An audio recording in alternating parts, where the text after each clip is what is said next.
আসসালামু আলাইকুম এভরিওয়ান। আজকে দুপুরের আকাশটা যেন হঠাৎ করে রং পাল্টে ফেলল। রোদের একটা সকাল কাটিয়েই নামলো ঝুম বৃষ্টি। আমি আর বসে থাকতে পারলাম না। মাটির গন্ধ, বৃষ্টির টুপটাপ শব্দ আর চারপাশে গ্রাম্য নিস্তব্ধতা। এমন সময় ক্যামেরা না ধরলেই নয়। দূরে ধান ক্ষেত, যতদূর চোখ যায় কেবলই সবুজের বিস্তার। ধানগুলো এখনো পাকেনি, তবে পাতায় পাতায় বৃষ্টির ফোঁটা জমে উঠেছে, ঠিক যেন স্বপ্নের ভেতরকার দৃশ্য। প্রকৃতি নিজেই যেন নিজের ছবি আঁকছে, মেঘ দিয়ে, বৃষ্টি দিয়ে আর বাতাস দিয়ে। চুপচাপ দাঁড়িয়ে থাকা ধানক্ষেতের ভেতর দিয়ে হাঁটতে হাঁটতে ভাবছিলাম, এই মাঠগুলো কত স্মৃতি ধরে রাখে, কত কৃষকের ঘাম, কত প্রার্থনা, কত প্রতীক্ষা জমা থাকে এই সবুজের নিচে। এবার একটু ভিন্ন অনুভব নিতে এগিয়ে গেলাম পাশের ভুট্টা ক্ষেতের দিকে।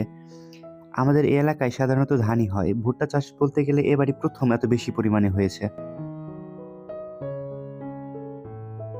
ধীরে ধীরে পা বাড়ালাম ভুট্টার ভেতরে। উঁচু উঁচু গাছ, পাতার ফাঁকে জেগে থাকা শস্য, যেন এক নীরব রাজত্ব।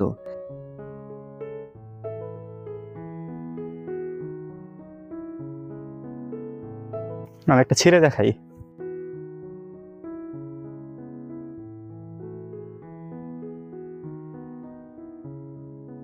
এটাই ছিলাম, খুবই ছোট।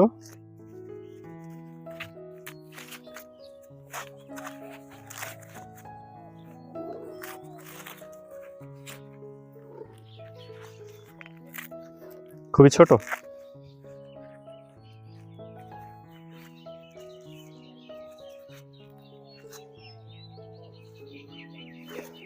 এটা খেয়ে দেখাই।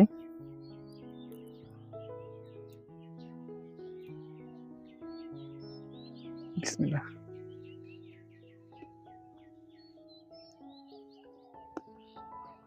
অনেক সুইট। ধান আর ভুট্টার গল্প আজ এখানেই শেষ। আবার দেখা হবে অন্য কোনো মাঠে, অন্য কোনো গল্পে। আল্লাহ হাফিজ।